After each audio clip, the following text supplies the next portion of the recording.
السلام علیکم ورحمۃ اللہ وبرکاتہ۔ الحمد للہ وکفا وسلام علی عبادہ الذین اصطفیٰ۔ اشہد ان لا الہ الا اللہ وحدہ لا شریک لہ واشہد ان محمدا عبدہ ورسولہ صلی اللہ علیہ وآلہ وسلم۔ اللہم صلی علی محمد وعلی آل محمد کما صلیت علی ابراہیم وعلی آل ابراہیم انک حمید مجید۔ اللہم بارک علی محمد وعلی آل محمد کما بارکت علی ابراہیم وعلی آل ابراہیم انک حمید مجید۔ اما بعد، اللہ کے فضل اور اس کی توفیق سے آج دوسرے روزے کی تراویح میں ہم نے قرآن پاک کی سماعت مکمل کی، اور آج کی تراویح میں، آج کی نماز میں اور آج کے قیام میں حضرت قاری صاحب نے تقریباً 1.25 پارہ پڑھا ہے، اور وہ اس میں سورہ بقرہ مکمل ہو گئی۔ 286 اس کی آیات ہیں، 176 آیات میں نے آپ کو بتایا تھا وہ پہلے مکمل ہو گئی تھی، اور اب اس کے بعد سورہ آل عمران ہے، اور سورہ آل عمران کی بھی تقریباً 18 آیات جو ہیں وہاں پہ جا کے نصف ہوتا ہے، لیکن قاری صاحب نے رکوع مکمل کرنے کے لیے 20 آیات جو ہے وہ تلاوت کی ہیں، جہاں پہ جا کے دوسرا رکوع سورت کا، سورہ آل عمران کا مکمل ہوتا ہے۔ اللہ تعالی ہم سب کی طرف سے قبول فرمائے، قاری صاحب کی طرف سے پڑھنا اور ہم سب کی طرف سے سننا۔ یہ جو آیت نمبر 177 سے جو سورہ بقرہ کی، جس سے آج کی منزل کا آغاز ہوا، اس کو آیت بر کہتے ہیں۔ سورہ بقرہ میں 4 آیات ایسی ہیں جو اپنے نام کی وجہ سے، ان کے الگ نام ہیں اور نام کی وجہ سے بہت معروف ہیں، اور ان کی الگ حیت ہے، الگ عظمت ہے، اور الگ کوئی نہ کوئی پہچان۔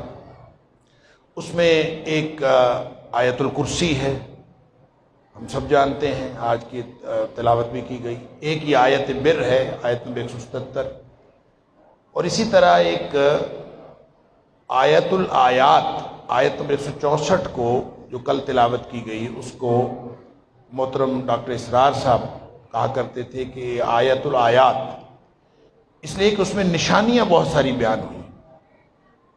تو آیت الآیات، آیت بر اور آیت الکرسی، اور ایک چوتھی آیت، آیت دین، جو بالکل آخر پہ جا کے، تو جو قرآن پاک کی سب سے لمبی آیت ہے، تو وہ آیت دین ہے، قرض کے بارے میں۔ تو یہ 4 معروف آیات اس میں آیت البر سے آج کے سبق کا اور آج کی منزل کا آغاز ہوا ہے۔ اس میں اصل میں یہ بتایا گیا ہے کہ مشرق و مغرب کی طرف منہ پھیر لینا خاص قسم کا، یہ پیچھے چونکہ تحویل قبلہ کی بات ہوئی تھی، اور تحویل قبلہ کے یعنی مسلمانوں کا قبلہ کعبۃ اللہ قرار پایا، اور جو بیت المقدس کی طرف جو پہلے منہ کر کے نماز پڑھتے تھے وہ اس کے بعد ترک کر دیا گیا، اور خود جو عیسائی اور یہودی، وہ دونوں اپنا قبلہ بیت المقدس کو قرار دیتے ہیں، اور اس کی بھی ایک گروہ کے نزدیک مشرقی سائڈ جو ہے وہ زیادہ اہمیت کی حامل ہے، اور ایک گروہ کے نزدیک مغربی سائڈ جو ہے وہ زیادہ اہمیت کی حامل ہے۔ تو اللہ کریم فرماتے ہیں کہ لیس البر ان تولوا وجوہکم قبل المشرق والمغرب، مشرق و مغرب کی طرف منہ پھیرنا یہ اصل نیکی نہیں ہے۔ اصل نیکی کیا ہے، اس کے اندر پھر وہ ساری تفصیل بیان کی گئی ہے، جس میں ایمان بھی ہے، وَلَكِنَّ الْبِرَّ مَنْ آمَنَ بِاللَّهِ وَالْيَوْمِ الْآخِرِ وَالْمَلَائِكَةِ وَالْكِتَابِ وَالنَّبِيِّينَ وَآتَى الْمَالَ عَلَى حُبِّهِ، یعنی اس میں ایمان بھی ہے، اس میں عقائد بھی ہیں، اس میں عبادات بھی ہیں، اس میں معاملات بھی ہیں، اس میں معاشرت بھی ہے، سبحان اللہ، اس میں اخلاق بھی ہے، اور وہ سب سے زیادہ اس میں وَالصَّابِرِينَ فِي الْبَأْسَاءِ وَالضَّرَّاءِ وَحِينَ الْبَأْسِ، صبر کرنے والے ہوتے ہیں۔ یعنی نیکی کی جتنی شاخیں ہو سکتی ہیں، ان میں جملہ اخلاق پر جو سب سے جامع اور حاوی صفت ہے وہ صبر ہے، اور کل جو منزل پڑھی گئی تھی اس میں بھی صبر کو قیادت کے لیے بہت ضروری قرار دیا گیا تھا کہ صبر جو ہے وہ قیادت کے لیے بہت ضروری ہے، اور اس میں خاص طور پر حضرت ہاجرہ کا جو صبر ہے اس کو بطور مثال بیان کیا گیا تھا، کیونکہ جو بھی شخص اللہ کے راستے میں نکلتا ہے اس کو صبر کرنا پڑتا ہے۔ یا ایھا الذین آمنوا استعینوا بالصبر والصلاۃ، اللہ کی مدد حاصل کرو صبر اور نماز کے ساتھ، اور پھر ساتھ کہا گیا تھا کہ وَلَنَبْلُوَنَّكُمْ بِشَيْءٍ مِّنَ الْخَوْفِ وَالْجُوعِ وَنَقْصٍ مِّنَ الْأَمْوَالِ وَالْأَنفُسِ وَالثَّمَرَاتِ، کہ تمہیں آزمائش ہمیشہ رہے گی، کبھی مال کم ہو جائیں گے، کبھی کوئی فوت ہو جائے گا، کبھی کچھ ہو جائے گا، کبھی کاروبار میں کمی ہو جائے گی، ہر معاملے میں تمہیں کوئی نہ کوئی آزمائش کا سامنا رہے گا۔ وَبَشِّرِ الصَّابِرِينَ، لیکن صبر جو ہے وہ سب سے زیادہ، جو بھی مشکلیں رکاوٹیں جتنی بھی آتی ہیں اس میں صبر کرنا پڑتا ہے۔ تو صبر اصل میں یہاں بھی صبر کی بات کی گئی ہے، اور صبر اصل میں ہوتا کیا ہے؟ صبر اپنے آپ کو روک لینے کا نام ہے۔ حالات جتنے مرضی خطرناک ہوں اس میں ڈٹ جانا، اور اپنے جو ذاتی جو اندر کے انسان کے اندر جو رویہ پیدا ہوتا ہے اس رویے کو روک لینا، اور اللہ اور اس کے رسول صلی اللہ علیہ وسلم کے حکم کو مان لینا، یہ صبر۔ لہذا ہر دور میں انبیاء نے بھی صبر کیا، اور سارے ہی انبیاء کی مصیبتیں آتی رہیں، اور کوئی نیکی کرنی ہو تو وہ بھی صبر کے بغیر نہیں ہوتی، اور کوئی گناہ سے بچنا ہو تو وہ بھی صبر کے بغیر نہیں ہوتا۔ اور اس لیے علماء نے اس کی 3 قسمیں کی ہیں: الصبر علی الطاعات، الصبر عن المعصیات، الصبر علی المصیبات، مصیبتوں پہ بھی صبر کرنا جو مصیبتیں آ جاتی، اور گناہوں سے بچنے کے لیے بھی صبر کرنا، اور اللہ کی جو اطاعت کے کام ہیں اس میں بھی صبر کرنا۔ تو والصابرین فی البأساء والضراء، یہاں فرمایا کہ جس طرح کی بھی تنگی تکلیف ہو، جسمانی تکلیف ہو یا مالی تکلیف، اس میں وہ صبر کرنے والے ہوتے ہیں۔ یہ نیکی کے راستے ہیں، اور کسی بھی قسم کا کوئی مسئلہ ہو تو یہ اصل میں بر کی شاخیں، نیکی کی شاخیں اور نیکی کی مختلف ڈائمنشن بتا کے پھر پورا جو آگے سورت کے اختتام تک یہ نیکی کے مختلف جو اسالیب ہیں اور مختلف جو پہلو ہیں وہ اللہ کریم نے بیان فرمائے۔ میں نے کل یہ بات عرض کی تھی کہ سورۃ البقرہ کا جو نصف اول ہے وہ یہود کی چارج شیٹ، ان کے اوپر فرد جرم عائد کی گئی، اور جو نصف آخر ہے اس میں مسلمانوں کو خطاب کیا گیا ہے کہ تم مسلمانوں اب قیادت تمہیں مل رہی ہے، تم نے اب معاشرت میں، اخلاق میں، پاکیزہ معاشرے کی تشکیل میں اور قیادت میں، ہر چیز میں اب تم نے وہ والا کردار ادا نہیں کرنا جو یہود و نصارہ نے کیا۔ لہذا یہ خاص طور پر جو یہ سارا کا سارا وہ نیکی کا صرف تصور نہیں دیا گیا بلکہ عملی طور پر نیکی کی جتنی بھی ڈائمنشنز ہو سکتی ہیں وہ اللہ کریم نے یہاں پہ بیان فرمائی۔ اس میں قصاص کا ذکر ہے سب سے پہلے، یا ایھا الذین آمنوا کتب علیکم القصاص فی القتل، کہ کوئی بھی مسئلہ ہو تو اس میں ایک قصاص، چاہے کوئی کسی کو قتل کر دیا گیا ہو اور چاہے کوئی چھوٹی موٹی تکلیف دی گئی ہو، قصاص جو ہے وہ تمہارے لیے اس کا خاص طور پہ فی القتل، جو کوئی قتل ہو جائے تو اس کا قصاص لینا تمہارے اوپر فرض کیا گیا، اور جس طرح کا بھی کوئی معاملہ ہو، فمن عفی له من اخیہ شیء فاتباع بالمعروف واداء الیہ باحسان، ہاں اگر ورثاء معاف کر دے تو وہ کر سکتے ہیں، وگرنہ وہ اس کا ذالک تخفیف من ربکم الرحمہ، یہ اللہ کی طرف سے تخفیف ہے اور رحمت ہے۔ اسی طرح یہ فرمایا کہ یہ جو قصاص لینا ہے، یہ کوئی جو بھی اسلام نے جو سزائیں رکھی ہیں اس میں خاص طور پر قصاص، تو وَلَكُمْ فِي الْقِصَاصِ حَيَاةٌ يَا أُولِي الْأَلْبَابِ لَعَلَّكُمْ تَتَّقُونَ۔ یہ تصور مختلف ہے۔ مغرب کا تصور یہ ہے کہ اگر کسی نے کسی کو قتل کر دیا تو ایک جان تو چلی گئی، اب دوسرے کو قصاص میں قتل کر کے دوسرے کی جان ضرور لینی، وہ کہتے ہیں اس کا نفسیاتی علاج کرائیں اور کوئی کام کریں، نہیں، اسلام کہتا ہے نہیں، ایک قاتل جو ہے وہ اگر زندہ رہے گا تو وہ معاشرے کے لیے مزید پریشانیوں کا باعث بنے گا، لہذا قاتل کو جب آپ قتل کرو گے قصاص میں تو باقی معاشرے کی زندگی کا سامان اس میں، ایک چور کا ہاتھ کٹے گا تو پورے معاشرے میں چوریاں ختم ہو جائیں گی۔ جب ٹنڈا کوئی پھرتا ہوگا نا، لوگوں کو پتا ہوگا کہ جناب یہ اس نے چوری کی تھی، ہاتھ کٹا تھا، جب لوگوں کو پتا چلے کہ جناب کوئی بھی کرپشن کرتا ہے تو اس پر سزا ملتی ہے، تو سزا ملے تو سزاؤں کی جو امپلیمنٹیشن ہے وہ معاشرے کی زندگی کا سامان ہوتی ہے۔ لعلکم تتقون، تاکہ تم پرہیزگار بن جاؤ۔ لیکن مسئلہ تو یہ ہے کہ لوگ اس طرح سے دیکھتے نہیں۔ پھر اسی طرح وصیت کا تذکرہ ہے، آگے روزے کا تذکرہ ہے، یعنی مختلف جو پہلو ہیں، اس میں عبادات بھی ہیں، اس میں عقائد بھی ہیں، اس میں اخلاق بھی ہیں، معاشرت بھی ہے۔ تو پورا معاشرے کے اندر ایک جامع پروگرام ہے جو انفرادی طور پر بھی اور اجتماعی طور پر کرنا، جو اللہ کریم نے سورہ بقرہ کے اندر ارشاد فرمایا۔ پھر روزہ ہے، آیت نمبر 183 سے لے کر 187 تک، یہ رمضان، یہ روزے جو ہیں اللہ کریم فرماتا ہے یہ فرض کیے گئے ہیں، کتب علیکم الصیام کما کتب علی الذین من قبلکم لعلکم تتقون۔ یہ سب سے زیادہ تقوی کا ذریعہ جو ہے وہ روزہ بنتا ہے۔ ویسے تو دین کے سارے اعمال جو ہے اگر انسان اسلام پر چلے تو وہ تقوی کا باعث ہے، انسان کو تقوی کے قریب لے جاتا ہے۔ لیکن جتنا تقوی کا باعث روزہ بنتا ہے اور جتنا اللہ نے اس کو تقوی کے لیے مؤثر رکھا ہے، شاید کوئی عبادت نہیں۔ اس لیے اس کے بارے میں خصوصیت کے طور پر، ویسے تو ہر قسم کی عبادت، یا ایھا الناس اعبدوا ربکم الذی خلقکم والذین من قبلکم لعلکم تتقون، جو بھی عبادت کرو گے وہ تقوی کی طرف لے جائے گی۔ ہر نیکی کا کام جو ہے وہ تقوی کی طرف لے جاتا ہے، ہر برائی سے بچنا تقوی کی طرف لے جاتا ہے۔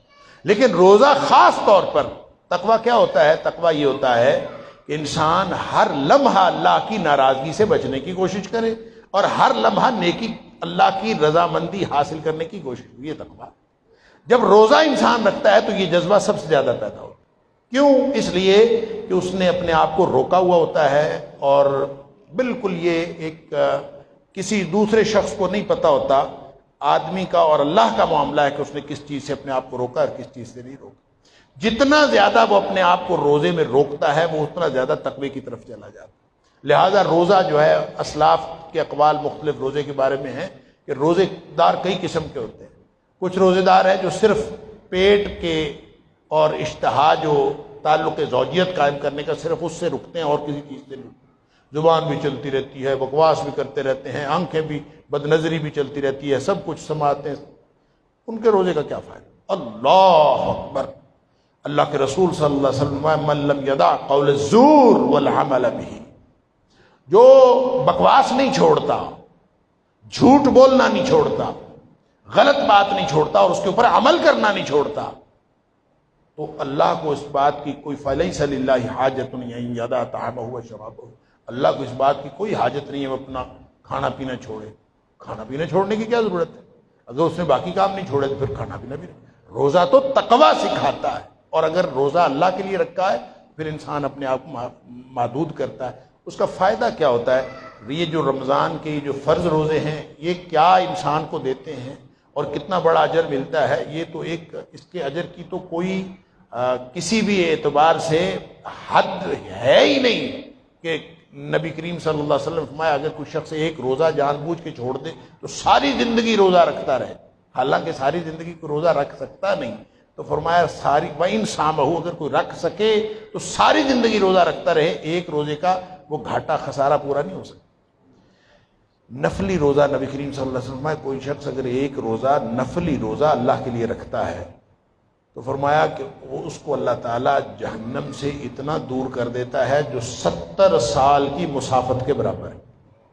ایک نفلی روزے سے 70 سال کی مسافت کے برابر۔ لہٰذا یہ ایک بڑا جامع شاندار تقوی کا پروگرام ہے جو اللہ کریم نے روزے کی شکل میں عطا فرمایا۔ پھر آیت نمبر 186 میں دعا کا ذکر ہے کہ لوگ میرے بارے میں سوال کرتے ہیں تو بتا دو میں تو قریب ہوں۔ دوسری جگہ پہ فرمایا کتنا قریب، نحن اقرب الیہ من حبل الورید، تمہاری اپنی شاہ رگ سے بھی زیادہ قریب، یعنی تمہارے اندر اللہ تمہارے اندر موجود، تم خود اپنے قریب اتنے نہیں ہو جتنا اللہ تمہارے قریب ہے، لیکن محسوس تو کرو کہ اللہ قریب ہے۔ اللہ، یہ جو قرب ہے یہ بھی ایک عجیب چیز، انسان کے احساس کی بات ہے۔ اللہ کے قریب کتنا ہو سکتا ہے، قرب کتنا ہو سکتا ہے؟ وہ اتنا کہ انسان اپنے آپ کو اتنا قریب محسوس نہ کرے جتنا اللہ قریب ہے، سبحان اللہ۔ تو وہ کیسے؟ فرمایا انی قریب، میں قریب ہوں، مجیب دعوت الداعی اذا دعان۔ تم تنہائی میں پکارو، بلند آواز میں پکارو، خفیہ طریقے سے پکارو، دل میں سوچ کے پکارو، پکارو صحیح، میں ہر وقت اس کی پکار کا جواب دیتا ہوں جب بھی کوئی پکارے۔ فَلْيَسْتَجِيبُوا لِي وَلْيُؤْمِنُوا بِي، ہر شخص کو چاہیے اللہ اکبر، پھر وہ میری بات بھی مانے نا، جب میں اتنا قریب ہوں اور ہر وقت سنتا ہوں تو میری بات بھی مانے اور ایمان رہے میرے اوپر، تاکہ وہ سیدھے راستے پر چلے۔ پھر اس کے بعد معاشرتی حقوق ہے، زوجین کا تذکرہ ہے کہ زوجین ایک دوسرے کا لباس ہیں، میاں بیوی ایک دوسرے کے لیے لباس ہیں۔ ہن لباس لکم وانتم لباس لہن، سبحان اللہ، یہ پورے معاشرتی احکام اس کے اندر بیان کیے گئے ہیں۔ پھر آگے رشوت، ناحق مال کھانے کی ممانعت ہے، جھوٹے مقدمات کی ممانعت ہے کہ خواہ مخواہ جھوٹے مقدمات نہ لے جایا کرو عدالتوں میں جا کے، جھوٹے مقدمات ایک دوسرے کے اوپر کر کے فیصلہ اگر تمہارے حق میں ہو بھی جائے نا، جھوٹا مقدمہ ہو عدالت میں لے جائیں، یہ تو خیر دنیا کی عدالتیں، ان کی تو کوئی حیثیت نہیں۔ نبی پاک صلی اللہ علیہ وسلم فرماتے ہیں میری عدالت میں میرے پاس کیس لایا جائے اور چرب زبانی سے اپنے حق میں فیصلہ کروا بھی لیا جائے، اور میں محمد کریم صلی اللہ علیہ وسلم اگر میں اس کے حق میں فیصلہ کروا بھی دوں، کر بھی دوں، تو بھی وہ جو کھائے گا وہ اپنے پیٹ میں آگ بھرے گا، وہ اس کے لیے آگ ہے۔ اللہ اکبر، جو کچھ بھی وہ حاصل کرتا ہے وہ اپنا حق نہیں حاصل کرتا، وہ تو آگ حاصل کرتا۔ لہذا کوئی کسی کو یہ کہہ دینا کہ میرا تو جناب عدالت سے فیصلہ ہوا ہے، نہیں، اس بات کی کوئی حیثیت نہیں ہے۔ حیثیت اس بات کی ہے کہ تم نے مقدمہ سچا کیا تھا کہ جھوٹا کیا تھا۔ لہذا کسی طرح بھی ناحق مال، چاہے صاحب ہوتا ہے، صاحب حق کے پاس ثبوت نہیں ہوتا بعض اوقات، اور دوسرا شخص جو ہے وہ خواہ مخواہ اس سے جو ہے وہ اس طرح لے جاتا ہے۔ پھر روزے کے بعد جو ہے رویت کا ذکر ہے، چاند جو ہے یسالونک عن الحلہ، چاند کے بارے میں لوگ سوال کرتے ہیں، فرمایا کہ یہ اس سے چاند جو ہے یہ تو پورا کیلنڈر جو ہے قمری کیلنڈر مقرر کرتا ہے، اس سے حج کا پتہ چلتا ہے، اس سے رمضان کے مہینے، مختلف مہینوں کا پتہ چلتا ہے۔ پھر آگے آیت نمبر 190 سے 194 تک جہاد اور قتال کا حکم ہے، اور یہ بات میں ہمیشہ عرض کیا کرتا ہوں کہ جو پہلی آیت ہے، پہلی صورت ہے حکم فرضیت کی، جہاد کی جو فرضیت ہے، ویسے جہاد اور قتال کے بارے میں پورے قرآن میں بہت جگہ پہ حکم ہے۔ سورہ انفال بہت ساری، سورہ توبہ تقریباً جہاد اور قتال، اسی طرح سورہ محمد، اس کا تو دوسرا نام بھی سورۃ القتال ہے۔ تو بہت سارے احکام ہیں، لیکن جو فرضیت، جب مقام فرضیت ہے، جب جہاد یعنی قتال فرض ہو جاتا ہے، اس کی صرف 3 صورتیں، وہ جو 3 صورتیں ہیں اس میں پہلی صورت جو ہے وہ یہاں پہ آیت نمبر 190 کہ وَقَاتِلُوا فِي سَبِيلِ اللَّهِ الَّذِينَ يُقَاتِلُونَكُمْ، ان سے لڑو جو تم سے لڑتے ہیں۔ دوسری صورت وہ ہے جو سورہ حج میں آیت نمبر 39، جس میں کہا گیا کہ اُذِنَ لِلَّذِينَ يُقَاتَلُونَ بِأَنَّهُمْ ظُلِمُوا۔ بعض لوگوں نے کہا کہ جو نزولی اعتبار سے وہ پہلی صورت ہے، نزولی اعتبار سے اس کو نیچے ہی پڑا رہنے دیں، مہربانی کریں۔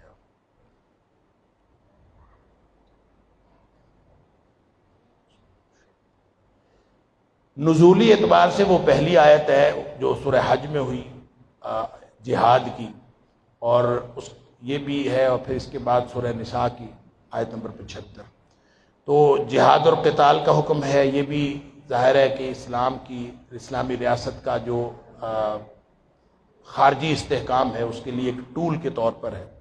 پھر اس کے بعد حرمتوں کا لحاظ ہے، جہاد قتال ہوتا ہے، آپ لڑتے ہیں کسی سے، اس سے لڑنا ہے نا جو لڑے گا، زیادتی تو نہیں کرنی، لیکن بعض اوقات جو لڑنے والا ہے وہ زیادتی کر جاتا ہے۔ فرمایا الشہر الحرام بالشہر الحرام، الشہر الحرام بالشہر الحرام والحرمات قصاص، یعنی حرمت والے مہینے میں لڑائی چونکہ منع تھی تو مسلمان تو اس کی پابندی کرتے تھے، تو بعض اوقات دوسرے جو ہے وہ پابندی نہیں کرتے تھے۔ تو فرمایا کہ اگر کوئی اور پابندی نہ کرے تو تمہارے اوپر بھی پابندی لازم نہیں، اس لیے کہ حرمتوں کا بھی ادلا بدلہ ہوتا ہے۔ یہ نہیں ہے کہ تم حرمتوں کا خیال کرتے رہو، دوسرا کوئی حرمت کا خیال نہ رکھے، اور حرمتوں کا بھی ادلا بدلہ ہوتا ہے۔ اور تمہارے بیوی بچوں کو، تمہارے بچوں کے اوپر، شہری آبادیوں کے اوپر کوئی بمباری کر رہا ہو، تم کہو جناب نہیں ہم نے نہیں کرنی، بھئی اسلام نے ناجائز کیا ہے کہ ان کے بیوی بچوں پر آپ نے بمباری نہیں کرنی، لیکن اگر کوئی تم پر کر رہا ہے تو پھر حرمتیں ہماری بھی اتنی ہیں جتنی تمہاری، لہذا حرمتوں کا ادلا بدلہ ہوتا ہے۔ فرمایا فَمَنِ اعْتَدَى عَلَيْكُمْ فَاعْتَدُوا عَلَيْهِ بِمِثْلِ مَا اعْتَدَى عَلَيْكُمْ، اگر کوئی زیادتی کر رہا ہے تمہارے اوپر تو جس طرح کی زیادتی وہ کر رہا ہے اسی طرح کی زیادتی تم بھی ان کے اوپر کرو، تاکہ اس کو برابر کی ٹکر، اس کو اینٹ کا جواب ملے۔ اینٹ کا جواب پتھر تو نہیں دینا، لیکن اینٹ کا جواب اینٹ تو دینا ہے۔ جب آپ اس کو اینٹ کا جواب اینٹ دیں گے، لیکن فرمایا وَاتَّقُوا اللَّهَ، بمثل ما اعتدى علیکم واتقوا اللہ واعلموا ان اللہ مع المتقین، اللہ سے ڈرتے رہنا ہے، وہ جو بات اس کے اوپر ایسے خام کا زیادتی نہیں کرنی۔ اس کے بعد انفاق کا ذکر ہے، خرچ کرو اللہ کے راستے میں، پھر حج اور عمرہ کے احکام ہیں یہ، اور پھر ایک جامع دعا حج کے ضمن میں ربنا آتنا فی الدنیا حسنۃ وفی الآخرۃ حسنۃ وقنا عذاب النار۔ اما عائشہ صدیقہ رضی اللہ تعالیٰ عنہ فرماتی ہیں کہ نبی اکرم صلی اللہ علیہ وسلم کی اکثر دعا یہی ہوتی تھی، ربنا آتنا، بعض اوقات اللہم ربنا آتنا فی الدنیا حسنۃ وفی الآخرۃ، اللہ ہماری دنیا میں بھی بھلائی عطا فرما، آخرت میں بھی بھلائی عطا فرما، اور ہمیں جہنم کے عذاب سے بچا لے۔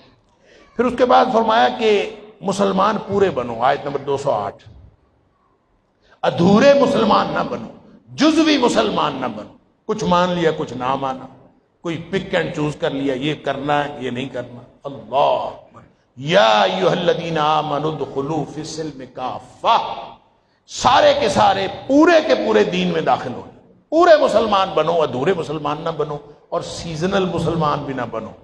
یہ ادھورے اور جزوی مسلمان نوعیت کے اعتبار سے، عمل کے اعتبار سے بھی ہے، اور وقت کے اعتبار سے بھی۔ رمضان آ گیا تو سارے مسلمان، رمضان چلے جائے گا تو پھر ختم، اب مسجدیں بھری ہوئی ہیں الحمدللہ، اور پھر رمضان ختم ہو جائے گا تو بس کہانی ختم۔ یہ اللہ کو نہ سیزنل مسلمان پسند ہے اور نہ ایسا مسلمان پسند ہے جو جزوی طور پر کچھ باتیں مان لے اور کچھ باتیں نہیں مان، نہ مسلمان بن گیا ہے تو اب اس کو سارے کی ساری باتیں ماننی پڑے گی، نہیں اگر وہ مسلمان بننا چاہتا تو نہ بنے، لیکن بن گیا ہے تو اب ادخلوا فی السلم کافہ ولا تتبعوا خطوات الشیطان، اب شیطان کے قدموں کے پیچھے نہ چلو۔ اب شیطان بھی بدبخت ہر وقت پیچھے لگا ہوا ہے، یہ سٹیپ بائی سٹیپ گمراہ کرتا ہے، یعنی ایک دم نہیں گمراہ کرتا کہ چلو جناب بدکاری کرو، چلو جا کے فلاں گناہ کرو، نہیں، یہ ایک ایک قدم، خطوہ کہتے ہیں یہ جو ایک قدم انسان رکھتا ہے پھر دوسرا قدم رکھتا ہے، اس کے درمیان میں جو فاصلہ ہے اس کو خطوہ کہتے ہیں۔ تو یہ خطوات شیطان، یعنی ایک ایک قدم کر کے، سٹیپ بائی سٹیپ کر کے یہ انسان کو گمراہ کرتا ہے۔ پہلے کہتا ہے چلو دیکھ لو، بد نظری کر لو، کوئی حرج نہیں، بد نظری سے شروع کرتا ہے، آہستہ آہستہ کرتے کرتے بے حیائی اور بدکاری کروا کے چھوڑتا ہے۔ اسی طرح چھوٹے چھوٹے کام انسان جو ہے وہ دستبرداری اختیار کرتا جاتا ہے، چاہے معاشرتی نوعیت کے ہوں چاہے ذاتی نوعیت کے ہوں، انسان کرتا جاتا ہے، پھسلتا جاتا ہے، اور یہ بدبخت جو ہے گمراہ کرتا جاتا ہے۔ اللہ تعالی ہم سب کو معاف فرمائے۔ جب انسان پورا مسلمان بنتا ہے تو کسی جز کو بھی نہیں چھوڑتا، پھر کہیں دین سے دستبرداری اختیار نہیں کرتا، پھر جب دین سے دستبرداری اختیار نہیں کرتا تو پھر اس بدبخت کو، شیطان کو موقع نہیں ملتا قدم قدم گمراہ کرنے۔ جب آپ کہتے ہیں چلیں اس میں کوئی حرج نہیں، کوئی بات نہیں، اس میں کوئی حرج نہیں، جب آپ ایک بات میں کہتے ہیں کوئی حرج نہیں، وہ دراصل شیطان کا ایک قدم ہوتا ہے۔ اللہ تعالیٰ ہم سب کو معاف فرمائے۔ پھر فرمایا کہ جنت کوئی سستی کوئی نہیں، جنت جو ہے محنت کر کے ملے گی۔ ام حسبتم ان تدخلوا الجنہ، کیا تمہارا خیال ہے ایسے بیٹھے بٹھائے جنت میں داخل ہو جاؤ؟ ولما یاتکم مثل الذین خلوا من قبلکم، ابھی تو تمہارے اوپر وہ اس طرح کا وقت آیا ہی نہیں جس طرح پہلے لوگوں پر آتا تھا، ابھی تو کچھ ہوا ہی نہیں۔ مستہم البأساء والضراء، ان کے اوپر جسمانی تکلیفیں اور مالی تنگی اتنی آئی، وزلزلوا، وہ ہلا کر رکھ دیے گئے، حتی یقول الرسول والذین آمنوا معہ متی نصر اللہ، نبی بھی بول اٹھے اور ان کے ساتھی اہل ایمان بھی، متی نصر اللہ، کب اللہ کی مدد آئے، اس قدر ان کے اوپر سخت حالات آئے۔ تو پھر اللہ فرماتا ہے الا ان نصر اللہ قریب، خبردار ہو کے سن لو اللہ کی مدد قریب۔ تمہارے اوپر کون سی دقتیں پریشانیاں آئی ہیں، تم کہتے تو ایسے بیٹھے بٹھائے پولے پولے قدموں پہ موج میٹھی میٹھی سنتیں اور میٹھے میٹھے کام کر کے جو ہے جنت مل جائے گی، اس طرح سے نہیں ملے گی۔ اللہ یسألونک ماذا ینفقون، کہتے ہیں کہ ہم پھر کیا خرچ کریں؟ اللہ قل ما انفقتم من خیر فللوالدین والاقربین۔ اب یہ جو یسألونک ہے، تم سے سوال کرتے ہیں، کہتے ہیں پورے قرآن میں 13 دفعہ ہے اور 6 دفعہ سورہ بقرہ کے اندر ہے، اور یستفتونک، آپ سے سوال کرتے ہیں، وہ بھی فتویٰ مانگتے ہیں، تو وہ بھی 2 دفعہ سورہ نساء کے اندر آیا ہے، تو یہ کل ملا کے 13 اور 2 15 دفعہ قرآن میں آئے۔ تو اس سے پتہ چلتا ہے کہ ہر سوال جو ہے کرنا منع نہیں، وہ جو قرآن نے کہا ہے لا تسألوا عن اشیاء ان تبد لکم تسؤکم، کہ ان چیزوں کے بارے میں سوال نہ کرو کہ اگر تمہارے لیے وہ چیزیں جو ہے واضح کر دی جائیں تمہارے لیے تکلیف کا باعث بنے. تو اس کا مطلب یہ نہیں ہے کہ سوال نہیں کرنا. اور نبی پاک صلی اللہ علیہ وسلم نے یہ بھی فرمایا کہ تمہارے لیے جو 3 چیزیں ناپسند کی گئی ہیں اس میں ایک کثرت سوال بھی ہے، زیادہ سوال نہیں کرنا. پھر نبی پاک صلی اللہ علیہ وسلم نے یہ بھی فرمایا کہ پہلی امتیں کثرت سوال کی وجہ سے ہلاک ہو گئی. وہ کل ذبح بقر والا واقعہ سنا تھا نا، ایسے سوال کون سی ہو، کیسی گائے ہو، مطلب سوال کرنا زیادہ اس میں کرنے کی کوئی ضرورت نہیں. لیکن اس کا مطلب یہ نہیں ہے کہ سوال کرنا بھی نہیں ہے. سوال، ہر وہ سوال جو عمل سے تعلق رکھتا ہے وہ ضرور کریں، اور صحابہ کرام سوال کیا کرتے تھے اور قرآن نے اس کو انڈورس کیا. پھر فرمایا کہ یہ جو جہاد ہے نا، کتب علیکم القتال وہو کرہ لکم، تمہیں پسند ہو چاہے نہ پسند، تمہارے مولوی یہ گفتگو کرے نہ کرے، یہ تمہارے قومی پالیسی ہو چاہے نہ ہو، تمہارے عالمی حالات تمہیں قتال کے بارے میں گفتگو کرنے کی اجازت دیں چاہے نہ دیں، لیکن یہ اللہ نے فرض کیا ہے. تمہیں پسند ہو چاہے نہ ہو، اللہ نے تو قتال فرض کیا. اللہ اکبر. اور اس کا مطلب یہ ہے کہ خیر و شر کا پیمانہ اللہ کا حکم ہوتا ہے، اپنی پسند نہیں ہوتی. وَعَسَىٰ أَن تَكْرَهُوا شَيْئًا وَهُوَ خَيْرٌ لَكُمْ، ایسے ہو سکتا ہے کہ کوئی چیز تم ناپسند کر رہے ہو اور اس میں اللہ نے تمہارے لیے خیر رکھی ہو. اور یہ بھی ہو سکتا ہے وَعَسَىٰ أَن تُحِبُّوا شَيْئًا وَهُوَ شَرٌ لَكُمْ، کہ جو چیز تمہیں پسند ہے اللہ نے اس میں تمہارے لیے وہ چیز تمہارے لیے بری ہو. اللہ واللہ یعلم وانتم لا تعلمون، اللہ جانتا ہے تم نہیں جانتے. لہٰذا پورا سسٹم جو ہے وہ سمجھ کے، اللہ تعالیٰ کی حکمتیں سمجھ کے بات کرنی چاہیے. آیت نمبر 219 سے 242 تک، آیت نمبر 219 سے 242 تک معاشرتی احکام. اس میں شراب جوئے کی ممانعت بھی ہے. یسألونک عن الخمر والمیسر، آپ سے شراب جوئے کے بارے میں پوچھتے ہیں. فرمایا کہ یہ اس میں فائدہ تو ہے، گناہ بہت بڑا ہے، لیکن اثمہما اکبر من نفعہما، اس کے فائدے تو ہیں لیکن گناہ فائدوں سے زیادہ بڑا ہے. اللہ اکبر. پھر آگے پاکیزہ معاشرتی زندگی کے لیے نکاح طلاق کے مسائل ہیں، جس کا مطلب یہ ہے کہ عقیدہ اور انسان کا کردار وہ اس وقت تک پاک صاف نہیں ہو سکتا جب تک اس کی معاشرتی زندگی جو ہے بیلنس نہ ہو. تو معاشرتی زندگی کو معتدل رکھنے کے لیے اسلام نے یہ نہیں کہا کہ تم میاں بیوی کا تعلق قائم نہ کرو، یہ نہیں کہا کہ رحمانیت اختیار کر لو، یہ نہیں کہا کہ یہ شادی نہ کرو، یہ نہیں کہا کہ اپنی کوئی بھوک لگی ہے تو کھانا نہ کھاؤ، یہ نہیں کہا. اسلام نے وہ جو ریاضتوں مجاہدوں کے جو راہبانہ تصورات ہیں اس کی نفی کی. حرام کو منع کیا، کھانا ہے حلال کھا لو، حرام نہیں کھانا. شادی کرنی ہے تو طلاق جو اشتہا ہے تو آپ شادی کرو، نکاح کر کے آپ 4 تک عورتیں رکھ سکتے ہو، اور اگر نکاح نہ کیا ہو تو کسی کی طرف دیکھنا بھی حرام. اللہ کیا شاندار عقیدے کے ساتھ. پھر اس کے بعد جو ہے وہ یہ بھی فرمایا کہ فضول قسمیں کھا کر نیکی نہ چھوڑو، اور نیکی کو اپنی قسموں کو اپنی نیکی کے لیے آڑ نہ بناؤ. اور اس میں خاص طور پر یہ جو آیت نمبر 224 ہے، اس میں ذکر ولا تجعلوا اللہ عرضۃ لایمانکم، قسم اٹھا کے. پھر لوگ کہتے ہیں میں تو جی قسم چکی ہے، یعنی کوئی کام کہے نا جی قسم اٹھا لی، قسم اٹھا لیے نیکی کے بارے میں یا کسی جائز کام کے بارے میں قسم اٹھا لی ہو تو اس کو توڑ دینا چاہیے. ایک وہ قسم ہوتی ہے، قسم جو ہوتی ہے اس کو یمین کہتے ہیں. یہاں بھی اس کا ذکر ہے، سورۃ المائدہ میں اس کا ذکر آئے گا. آیت نمبر 89 ہے سورہ مائدہ کی. جب ہم وہاں پہنچیں گے تو وہاں اس کا ذکر آئے گا. قسمیں جو انسان اٹھاتا ہے اس کی 3 قسمیں ہیں، وہاں جا کے میں انشاءاللہ اس پہ عرض کروں گا. یہاں ایک خاص قسم کی قسم کا ذکر ہوا کہ بعض اوقات لوگ جو ہے اپنی بیوی کے پاس نہ جانے کی قسم اٹھا لیں. اس کو شریعت نے اس کا نام رکھا ایلا للذین یؤلون من نسائہم. وہ لوگ جو اپنی عورتوں کے ساتھ ایلا کر لیتے ہیں. کیا مطلب؟ میں اپنی بیوی کے ساتھ تعلق نہیں رکھوں گا، قسم اٹھا لی. اب کیا کرے، قسم اٹھا لی ہے. لہذا اس کے لیے شریعت نے حد مقرر کر دی، لمٹ مقرر کر دی کہ 4 مہینے ہیں بھائی. قسم اٹھائی ہے، 4 مہینے کے اندر اندر قسم توڑ کے قسم کا کفارہ ادا کر کے واپس آ جاؤ. نہیں قسم توڑنی تو 4 مہینے کے بعد فَإِنْ فَاءُوا فَإِنَّ اللَّهَ غَفُورٌ رَحِيمٌ. یہ جو 4 مہینے ہیں اس کا اتنا انتظار ہے، اس کے بعد معاملہ عدالت جائے گا. اس میں علماء کا اختلاف ہے کہ 4 مہینے کے بعد خود بخود طلاق ہو جائے گی یا پھر معاملہ قاضی کے پاس جائے گا اور وہ کہے گا. زیادہ جو جمہور کی رائے وہ یہ ہے کہ 4 مہینے بعد خود بخود طلاق نہیں ہوتی، بلکہ 4 مہینے کے بعد فیصلہ کروانا ضروری ہے. یا طلاق دے دو یا چھوڑ دو، طلاق دے کو چھوڑ دو یا واپس اس کو رکھو. وَإِنْ عَزَمُوا الطَّلَاقَ فَإِنَّ اللَّهَ سَمِيعٌ عَلِيمٌ. اللہ فرماتا ہے اگر پکا پختہ ارادہ طلاق کا تو پھر چھوڑ دو، اور اگر نہیں طلاق دینی تو پھر واپس ان کو اپنے پاس رکھو. پھر اسی طرح طلاق کے اور عدت کے احکام ہیں، اور طلاق رجعی کے 2 بار ہے. طلاق مرتان، یہ نہیں فرمایا کہ وہ جو تیسری طلاق سے پہلے جو 2 طلاقیں ہیں طلاق رجعی کہتے ہیں. طلاق اصل میں لوگوں کو اس کو عام طور پر لوگوں کو سمجھ نہیں آتی. طلاقیں 3 نہیں ہوتی، طلاق ایک ہی ہوتی. لوگوں نے سمجھا ہوا ہے طلاقیں 3 ہوتی، 3 طلاقیں دینی. وہ اسٹامپ فروش بھی لکھتے ہیں میں طلاق ثلاثہ دیتا ہوں. بھائی طلاق ایک ہی ہوتی ہے، آپ ایک طلاق دے دیں ہو گئی طلاق.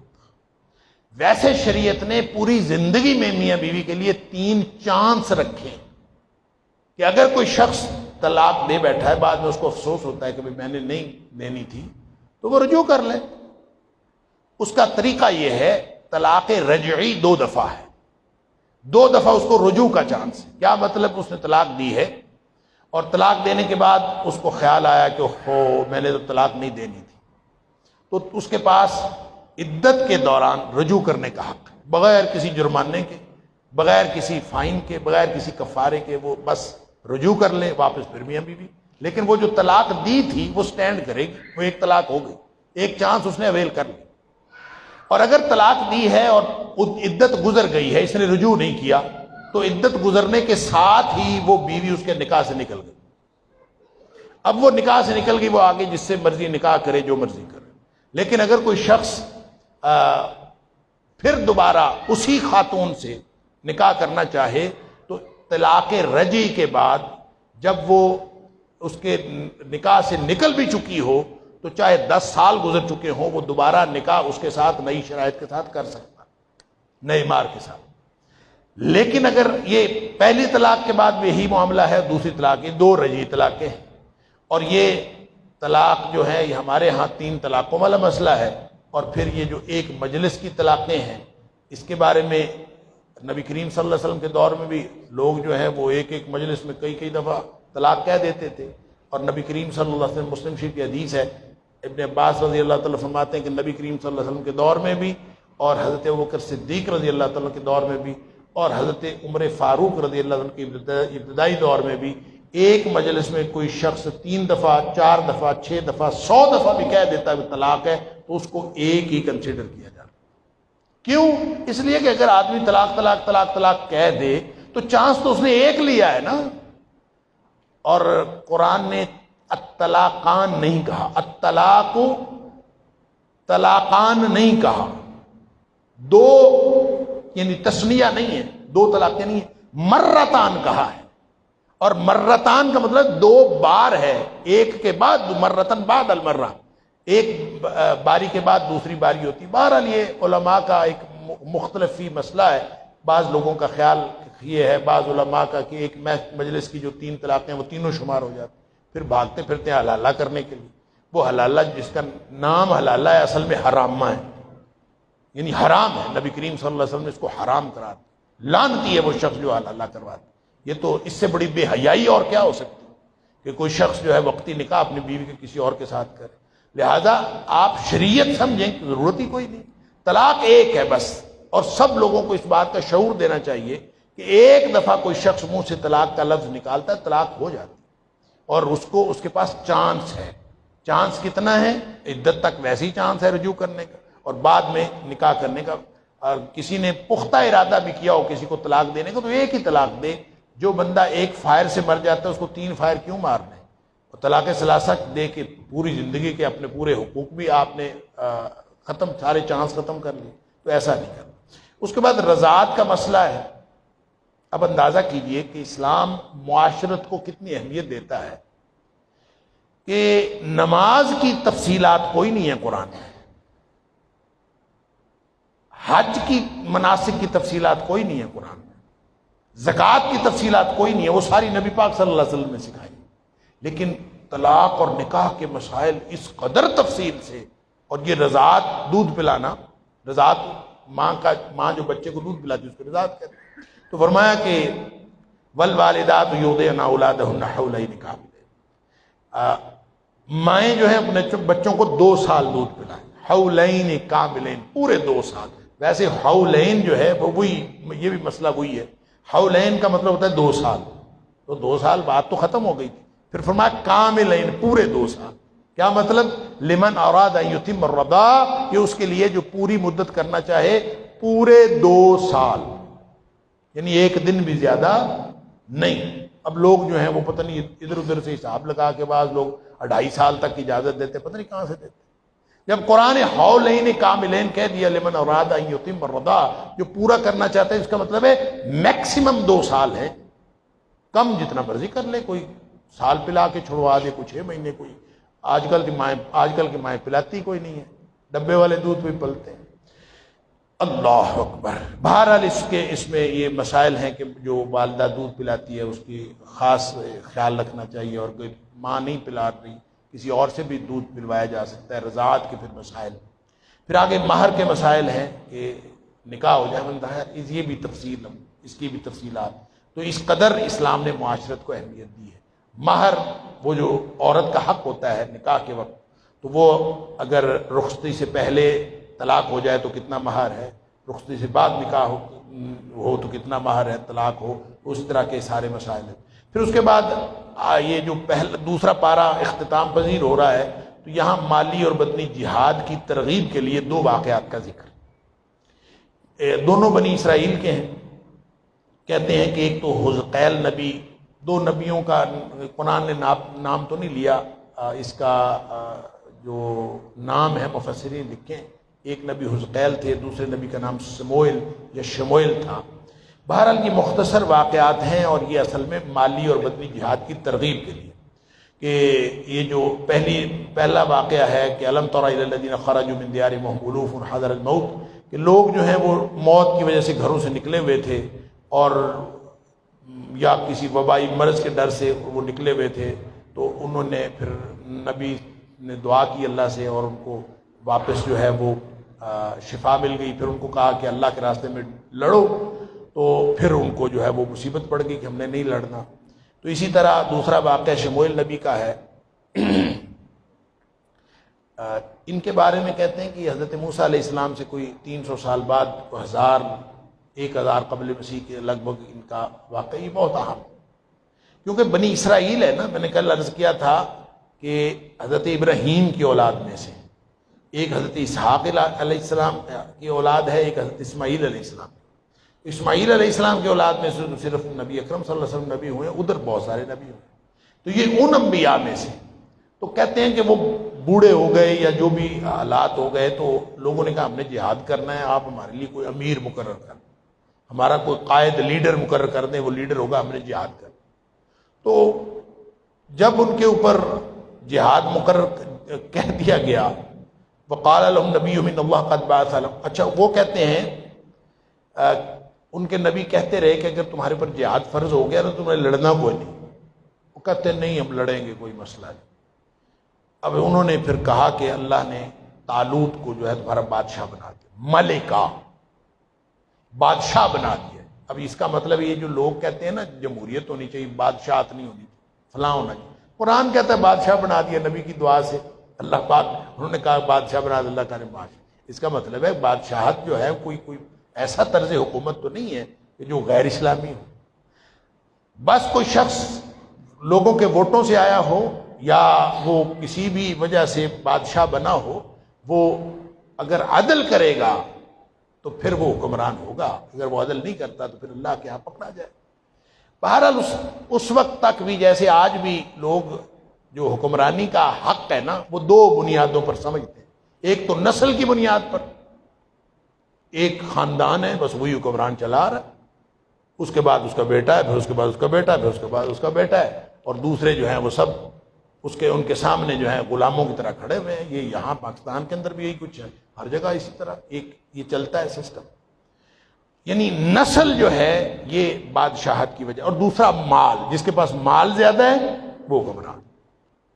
لہذا جب انہوں نے کہا تھا کہ بادشاہ مقرر کرتے تو ان کا خیال یہ تھا کہ ایسا ہی کوئی ہوگا نا جو اس خاندان میں سے، جو یہودا خاندان تھا بنی اسرائیل کے حضرت یوسف علیہ السلام کے، جو حضرت یعقوب علیہ السلام کے 12 بیٹے تھے نا، ان سے 12 قبائل آگے چلے۔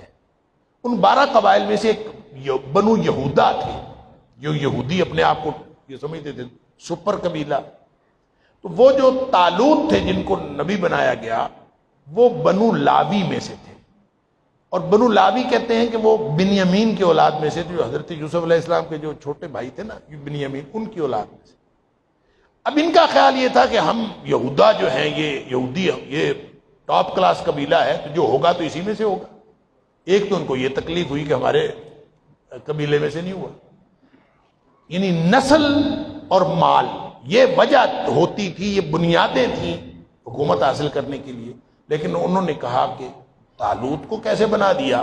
قالوا ان یکون له الملک علینا ونحن احق بالملک منه ولم یؤت سعۃ من المال، ہمارا حق زیادہ ہے، اس کے پاس تو مال بھی کوئی نہیں ہے کنگال سا آدمی ہے، اور اس کو آپ نے بادشاہ بنا دیا، اور وہ بنو یہودا سے ہے بھی نہیں، اور یہ ایک تکلیف ان کو ہوئی۔ فرمایا قال ان اللہ اصطفاہ، نبی نے کہا اللہ نے اس کو چنا ہے اور پھر تمہارے لیے اوپر بادشاہ بنایا، چن وزادہ بسطۃ فی العلم جسم الجسم۔ جو دو خصوصیات تم اقتدار کے لیے بنیادی سمجھ رہے ہو وہ نہیں ہے اللہ کے ہاں، علم اور جسم، جسمانی قوتیں اور علم جس کو اللہ تعالیٰ نے دیا ہے تو وہ اس کو اللہ نے بہت دیا ہے۔ بہرحال پھر اس کے بعد ایک آزمائش کا تذکرہ ہے کہ وہ نہر سے گزر رہے تھے، قتال لڑنا تھا نا، تو بھوکے تھے، پیاسے تھے، تو حکم ہوا کہ یہاں سے جانا ہے تو بس ایک ایک چلو پانی پی سکتے ہیں، اس سے زیادہ پانی نہیں پی۔ شدید بھوک اور شدید پیاس، ایک چلو سے کیا بنتا ہے؟ تو فرمایا کہ جو ایک چلو سے زیادہ پیے گا نا پھر وہ ہمارے ساتھ نہیں جا سکتا۔ جن لوگوں نے زیادہ پیا پھر وہ بیٹھے رہ گئے ادھر ہی، وہ جہاد کون کر سکتا ہے؟ لہذا جب جہاد کرنا ہو، قتال کرنا ہو تو پھر بھوکا پیاسا رہنا پڑتا ہے۔ جو اپنی خواہشات کو اور اپنی اشتہا کو آگے رکھتا ہے پھر وہ اللہ کے لیے لڑ نہیں سکتا۔ تو جو دوسرے تھے وہ انہوں نے کوئی نہیں پیا، انہوں نے کہا ٹھیک ہے، کتنے تھوڑے لوگ جو ہیں وہ ہمیشہ بڑے زیادہ جماعتوں پر اللہ کے حکم سے غالب آئے، لہذا کوئی مسئلہ نہیں، اور پھر یہ لڑے اور اللہ تعالیٰ نے ان کو کامیابی دے دی۔ اور اس کے بعد تیسرا پارہ شروع ہو جاتا ہے، اس میں بھی جہاد کی تیاری کے حوالے سے مالی اظہار کا ذکر ہے۔ آیت نمبر 254 میں یا ایھا الذین آمنوا انفقوا مما رزقناکم من قبل ان یأتی یوم لا بیع اللہ، مال خرچ کر لو جتنا کرنا ہے اس دن سے پہلے پہلے جس دن نہ کوئی دوستی کام آئے گی، نہ کوئی سودے بازی ہوگی، اللہ، نہ کوئی سودے بازی ہوگی اس دن، نہ کوئی دوستی کام آئے گی، نہ کوئی سفارش کام آئے گی، لہذا اس سے پہلے یہاں خرچ کر لو، یہ انشاءاللہ وہاں کام آئے گا۔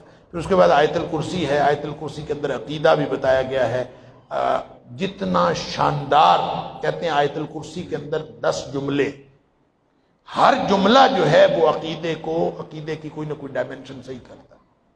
لہذا جو شخص اس آیت الکرسی کو پڑھ لے، اتنی عظیم آیت ہے کہ اللہ کریم اس کو صرف عقیدے کی سمجھ نہیں دیتا، نبی پاک صلی اللہ علیہ وسلم فرمایا سیدۃ آیۃ القرآن، یہ قرآن کی آیتوں کی سردار آیت ہے۔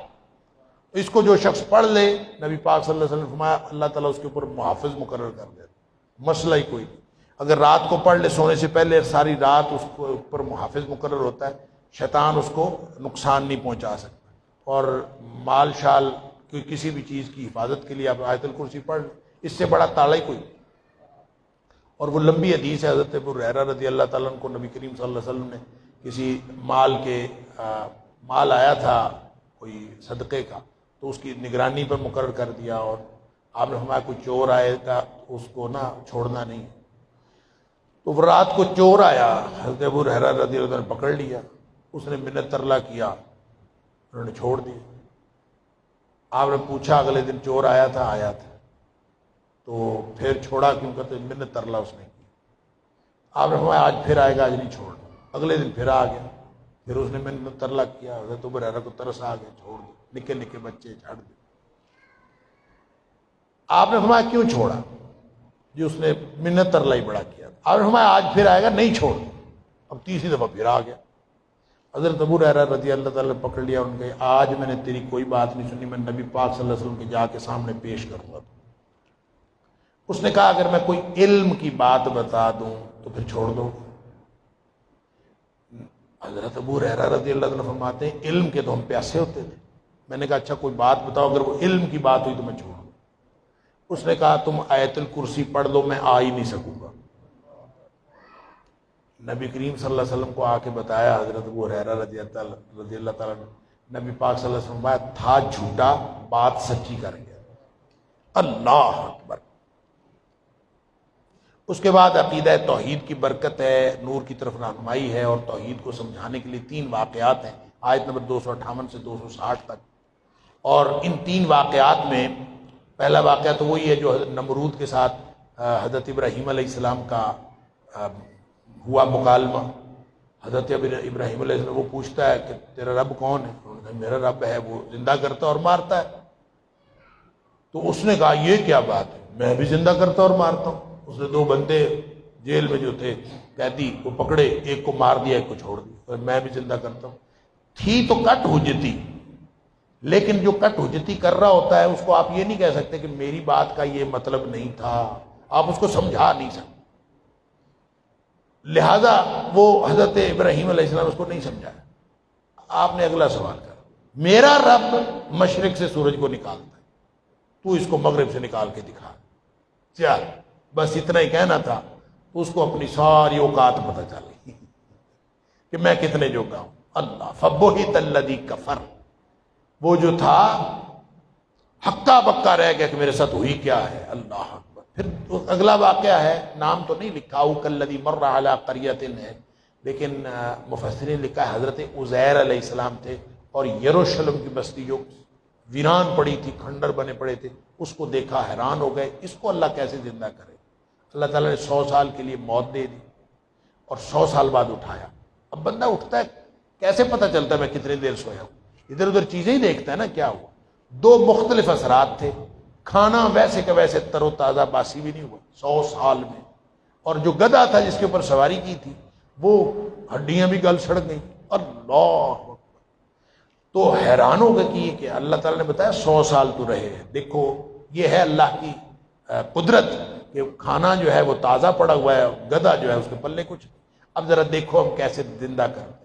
وہ دیکھتے دیکھتے ہڈی کوئی ادھر سے آ رہی، کوئی ادھر سے آگے ہڈیاں بنی، ڈھانچہ بنا، پھر اس کے اوپر گوشت چڑھا، اور گوشت چڑھ کے اپنی آنکھوں سے دیکھا۔ اللہ اکبر۔ فلما تبین لہ قال اعلم ان اللہ علی کل شیء قدیر۔ اور جب وہ سارا اپنے آنکھوں سے دیکھا، کہا واقعی اللہ تعالیٰ ہر چیز پر قدرت رکھنے والا۔ اسی طرح اگلا واقعہ حضرت ابراہیم علیہ السلام نے کہہ دیا رب ارینی کیف تحیی الموتى، اللہ مجھے دکھا کیسے مردوں کو زندہ کرے، مشہور واقعہ۔ تو اللہ تعالیٰ نے پوچھا ایمان نہیں رکھتے؟ اولم تو ایمان کوئی نہیں، ایمان تو ہے، تو پھر کیوں پوچھتا ہے؟ ولکن لیطمئن قلبی، میں تو اپنے دل کے اطمینان کے لیے پوچھتا۔ اس کا مطلب ہے ایمان اور چیز ہے، علم اور چیز۔ اس نے بھی کہا تھا، یہ بھی نبی تھا، اس نے بھی کہا تھا کہ کیسے اللہ، منہ سے ایک فکرہ ہی نکلا تھا نا کیسے زندہ کرے، اللہ نے دکھا دیا۔ فلما تبین لہ قال اعلم ان اللہ علی کل شیء، جب واضح ہو گیا تو پھر کہا ہاں اب مجھے علم آ گیا ہے۔ اس کا مطلب ایمان اور چیز ہے، علم اور چیز۔ اسی طرح حضرت ابراہیم علیہ السلام کو اللہ تعالیٰ نے کہا 4 پرندے لو، ان کو اپنے ساتھ مانوس کرو، پھر وہ اس کی جو تفصیل ہے، بعض نے کہا کہ وہ اس کو ذبح کرو، ذبح کر کے ان کے ہڈیاں گوشت 4 مختلف پہاڑوں کے اوپر رکھو، پھر ان کو اس زبان میں بلاؤ جس زبان میں مانوس کیا تھا، یاتینک سعیا، دوڑتے ہوئے تمہارے پاس آ جائیں گے، اور وَاعْلَمْ أَنَّ اللَّهَ عَزِيزٌ حَكِيمٌ، پھر جان بھی لینا، پہلے ایمان تھا اب جان بھی لینا کہ اللہ تعالیٰ ہر چیز پر غالب ہے اور حکمتوں والا۔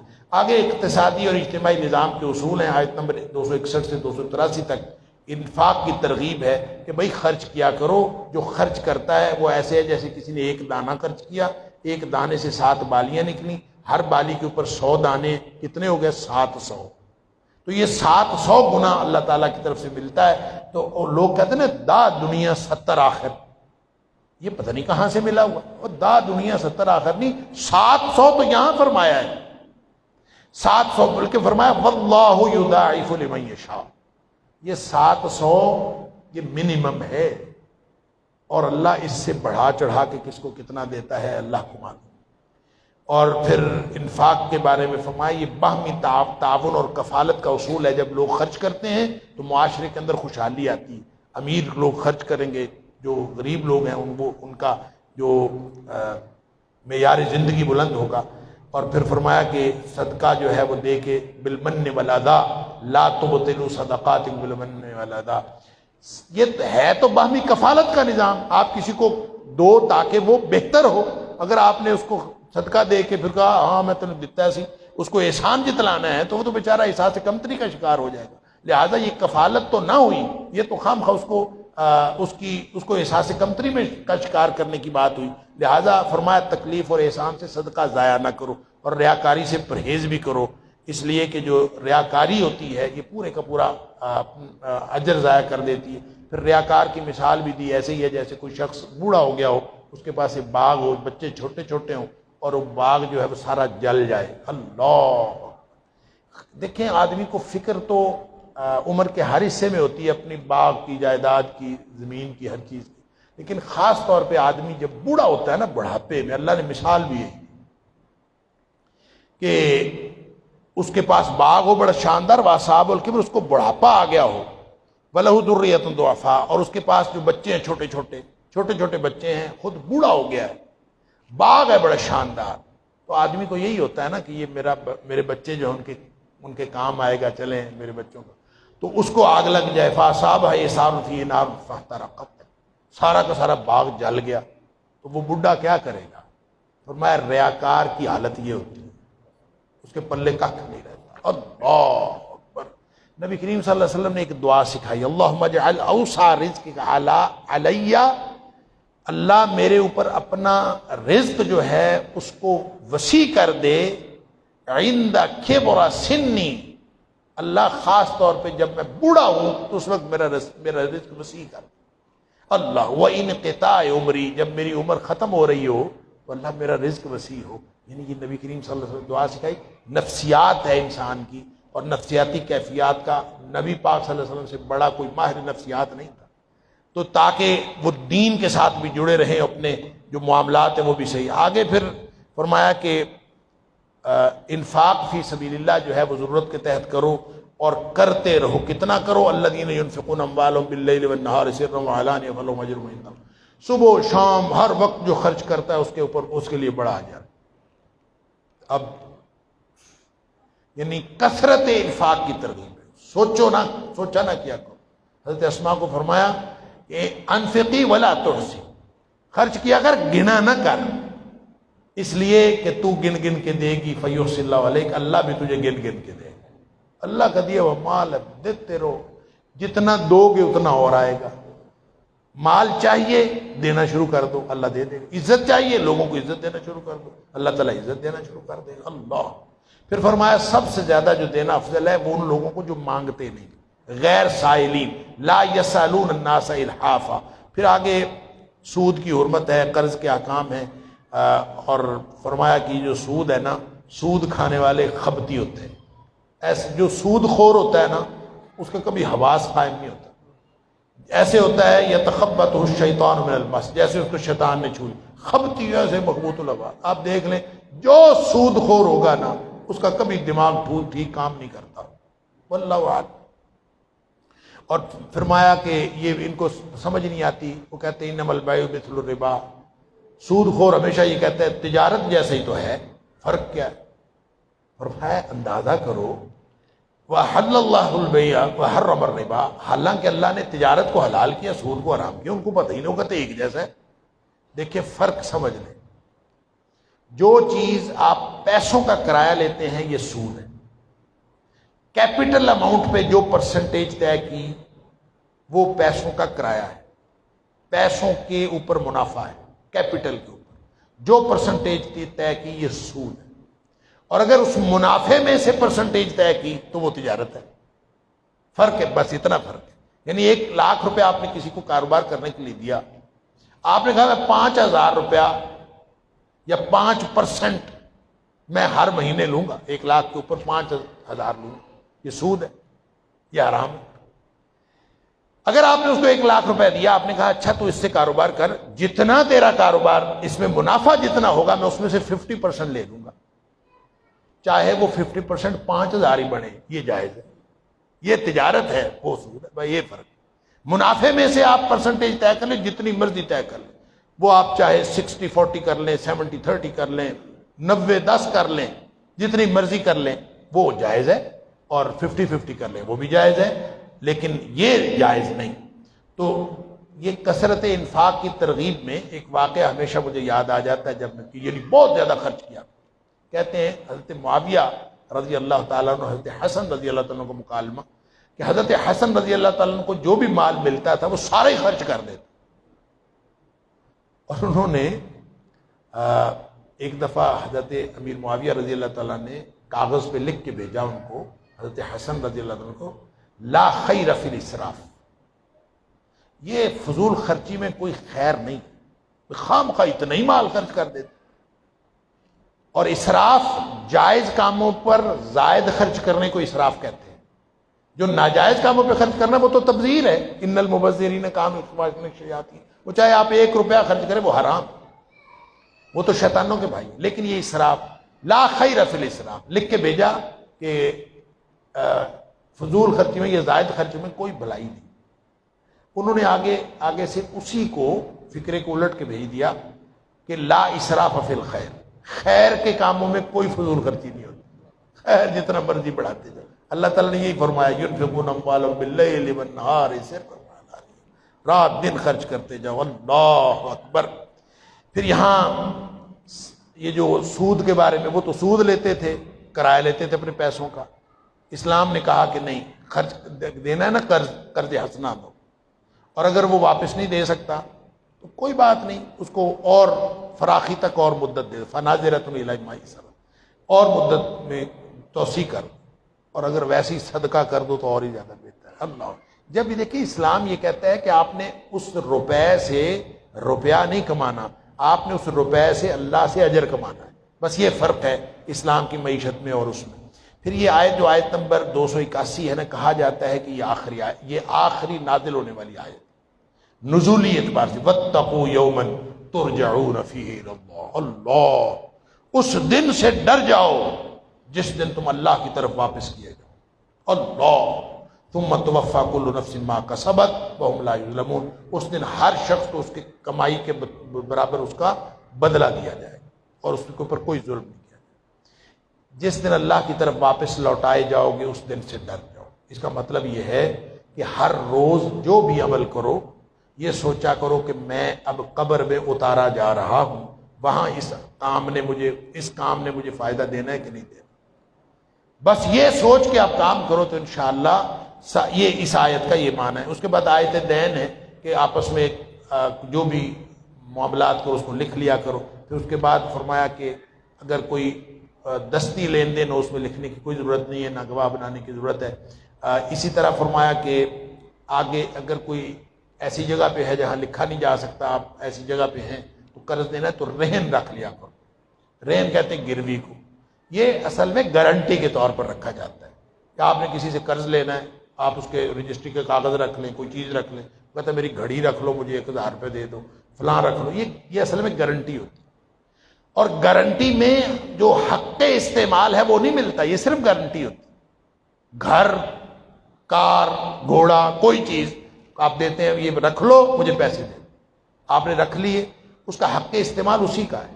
یہ جو ہم خاص طور پہ لاہور کے اندر جو گروی چلتی ہے نا دکانوں کی اور یہ مکانوں کی، تو وہ صرف اس لیے کہ چلے میں نے گروی پہ لے لیتا ہوں، کرائے پہ لینے کی بجائے گروی لیتا ہوں تو پھر اس کا کرایہ نہیں دینا پڑتا، یہ بہت تھوڑا دینا پڑتا ہے، حرام ہے، سود کھاتے ہیں اپنے پیسوں۔ اور اگر آپ اس کو پورا کرایہ دیں گے تو گروی کے طور پر آپ نے رکھا، جب وہ واپس کرے گا پیسے دے دیں۔ اگر کوئی چیز ایسی ہے، مثلا گھوڑا آپ کو اس نے رکھ دیا گروی، اس کو تو آپ کو، یا کوئی جانور ہے اس کے لیے تو کھانا بھی کھانا ہے، اس نے کوئی بھی چیز اس کے اوپر خرچہ ہونا ہے، جتنا خرچہ ہو اتنا حق کے استعمال مل جائے، لیکن ویسے اس کا حق کے استعمال نہیں۔ اور یہ جو سورہ بقرہ کی آخری آیات ہیں، سبحان اللہ، یہ جس کو آپ یہ آمن الرسول ہے، للہ ما فی السماوات ما فی الارض شروع ہوتا ہے، یہاں پہ 3 باتیں کہی ہیں۔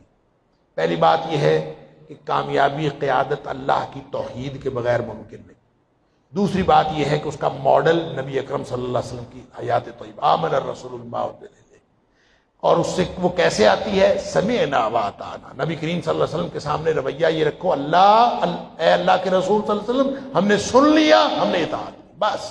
اور پھر ساتھ دعائیں کرتے رہو تو اللہ تعالیٰ کامیابی دیتا ہے. اور دعاؤں پہ ربنا لا تؤاخذنا ان نسینا واخطانا، یہ دعائیں جو ہے آپ سنتے رہتے ہیں. اللہ تعالیٰ ہم سب کو یہ دعائیں ہماری سب کی طرف سے قبول فرمائے. آگے سورہ آل عمران کی پہلے 2 رکوع آج پڑھے گئے ہیں. اس میں خاص طور پر جو 3 مضامین بیان ہوئے ہیں، ایک تو یہ کہ محکمات و متشابہات کے شروع میں جو 9 آیات ہے، اس میں قرآن حکیم کو بحیثیت فرقان تمہیدی طور پر بتایا گیا ہے. تو اس میں فرمایا کہ قرآن کی نوعیت یہ ہے کہ اس میں 2 قسم کی آیات ہیں، کچھ تو محکمات ہوتی ہیں، کچھ متشابہات. محکمات وہ ہیں جو اصل کتاب کی اصل ہیں اور ہر ایک کو سمجھ آ جاتا ہے، یہ کرو یہ نہ کرو. کچھ چیزیں ایسی ہیں جو سمجھ نہیں آتی. فرمایا متشابہات جو ہیں وہ ان کے پیچھے وہ لوگ دوڑتے ہیں جن کے دلوں میں ٹیڑھ اور کجی ہے، اور جو لوگ وہ کہتے ہیں میں اصل مطلب بتاتا ہوں، جو اس کا حروف مقطعات ہیں اس کا میں مطلب بتاتا ہوں اصل. بھئی جب نبی پاک صلی اللہ علیہ وسلم نے فرمایا کہ اللہ جانتا ہے، بات ختم. یہاں فرمایا والراسخون فی العلم، جو رسوخ رکھنے والے ہیں نا علم میں، ان کا رویہ یہ ہوتا ہے آمنا بہ کل من عند ربنا، ہم اس کے اوپر ایمان رکھتے ہیں، سب اللہ کی طرف سے. اور دوسری بات یہاں پہ اہل کتاب کو دعوت اسلام دی گئی ہے، آیت نمبر 10 سے لے کر آیت نمبر 32 تک. اور اس میں جو اہل تقوی کی صفات ہیں، آیت نمبر 17 میں فرمایا کہ وہ لوگ الصابرین والصادقین والقانتین والمنفقین والمستغفرین بالاسحار، کہ وہ لوگ جو اہل تقوی ہوتے ہیں وہ صبر کرنے والے، صدقہ کرنے والے اور فرما برداری کرنے والے، خرچ کرنے والے، اور سحریوں کو اٹھ کے اللہ سے مغفرت مانگے. اللہ تعالیٰ ہم سب کو ان میں شامل کرے. اور فرمایا دین صرف اسلام ہے، باقی اس کے علاوہ، اسلام کے علاوہ جتنے بھی ہیں وہ قبول نہیں کیے جائیں گے. اور جو لوگ بھی اس دین کے بارے میں اختلاف کرتے ہیں، وہ اختلاف اس وجہ سے نہیں کرتے کہ دین کی سمجھ نہیں آ رہی، دین سادہ سیدھا ہے. باقی ہم بینہم، ان کے آپس کی تکلیف ہے جس کی وجہ سے وہ ذاتی اناد کی وجہ سے دین میں اختلاف کرتے ہیں. اور جو کوئی اس طرح کی جھگڑے کرتا ہے، نبی اکرم صلی اللہ علیہ وسلم کو فرمایا کہ اے حبیب آپ ان سے کہہ دیجئے، یہ جو جھگڑا کرتے ہیں ان سے کہہ دیجئے میں نے تو اپنا چہرہ، اپنا آپ، اپنے ذات کو اللہ کے سپرد کر دیا. تم بتاؤ اپنے آپ کو اللہ کے سپرد کرتے ہو کہ نہیں کرتے؟ جو اللہ کے سپرد کر دے گا وہ بچ جائے گا، اور جو اللہ کے سپرد نہیں کرتا آپ اس کو کہہ دیں میرے ذمے بس پہنچا دینا تھا، اللہ اپنے بندوں کو دیکھ رہا ہے. اللہ تعالیٰ مجھے اور آپ کو قرآن سمجھنے اور عمل کرنے کی توفیق عطا فرمائے. وآخر دعوانا